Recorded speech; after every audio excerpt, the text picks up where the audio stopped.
இயேசு கிறிஸ்துவுக்கு பிரியமானவர்களே, இந்த புதிய நாளிற்கான வாக்குத்தத்தமான வசனம் சங்கீதம் 46 அதிகாரம் 10 வசனம். நீங்கள் அமர்ந்திருந்து நானே தேவன் என்று அறிந்து கொள்ளுங்கள். ஜாதிகளுக்குள்ளே உயர்ந்திருப்பேன், பூமியிலே உயர்ந்திருப்பேன். தேவனுக்கு பிரியமானவர்களே, நம் வாழ்வில் நாம் சந்திக்கும் போராட்டங்கள், கவலைகள் மத்தியிலும் நம்மை தேற்றி நம்மை வழிநடத்தும் தேவன் நம்மோடு உண்டு.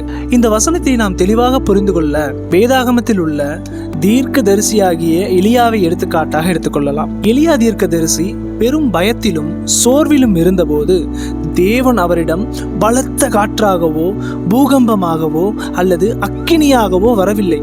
அவர் வந்ததோ அந்த சிறிய மெல்லிய சத்தத்திலே. அதுபோலவே நாம் நம்முடைய செயல்களை நிறுத்திவிட்டு அமைதியாக இருக்கும்போதுதான் இறைவனின் தயவு நிறைந்த குரலை நாம் கேட்க முடியும். எலியாவுக்கு தன் வல்லமையை காட்டியது போல நம் வாழ்வில் நெருக்கடியான நேரங்களில் இறைவனின் சத்தியம் நம்மோடு பேசுகிறது. நாமாக செய்வதை விட்டுவிட்டு அவரிடத்தில் நம்மை ஒப்படைக்கும் போது நம் வாழ்வில் அனைத்து போராட்டங்களிலும் அவர் தம்முடைய கிருபையினால் நம்மளை உயர்த்துவார் என்பது உறுதி.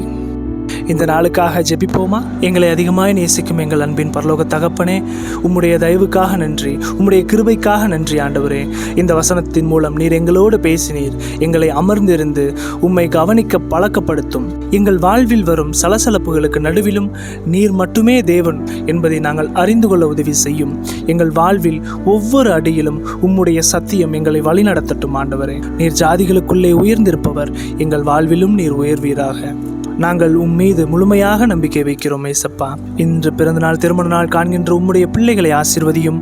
ஸ்கூல் காலேஜஸ்க்கு போகிற பிள்ளைகளை ஆசீர்வதிங்கப்பா. போக்கையும் வரத்தையும் ஆசீர்வதிங்க. தேவைகள் அநேகமாக இருக்குது ஆண்டவரே.